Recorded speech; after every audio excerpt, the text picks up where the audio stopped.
দেখো বন্ধুরা, আমি লাল শাকটা নামিয়ে ফেলেছি ছোট প্লেটে। এখন গ্যাসে আমি কড়াই পরিষ্কার করে ধুয়ে বসিয়ে দিয়েছি। এতে আলু ভাজবো, মাংস, চিকেনটা ম্যারিনেট করব।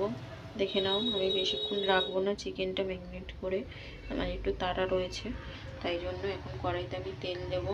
সবটাই শেয়ার করব, দেখতে থাকো তোমরা। দেখো বন্ধুরা, আমি তেলে আলু ছেড়ে দিয়েছি। দেখো, এখন আমি আলুটাকে ভেজে নেব। এটা মামার, এই আলুগুলো আমি চিকেনে দেবো, নুন হলুদ দিয়ে ভেজে তারপরে আবার দেখাচ্ছি তোমাদেরকে। বন্ধুরা, আমি ঢেকে দিয়েছিলাম আলুটা, 10 মিনিট হয়ে গেছে। 10 মিনিট পরে আবার 10 মিনিট নেড়ে নেবো। আলুটা কালার কিন্তু চেঞ্জ হয়ে গেছে, তোমরা দেখতেই পাচ্ছ কালারটা চেঞ্জ হয়েছে, দেখতেই পাচ্ছ কালারটা চেঞ্জ হয়েছে। আমি দেখাচ্ছি, গোল্ডেন কালার হয়ে গেছে। দেখো আলুটা আর 10 মিনিট মতো ভাজলেই হয়ে যাবে।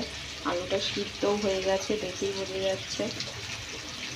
চলো আবার 10 মিনিট পরে ঢেকে দিই। এখন আবার 10 মিনিট পরে দেখবো। আমার আলুটা লাল হয়ে গেছে, আমি এখন নামিয়ে ফেলবো।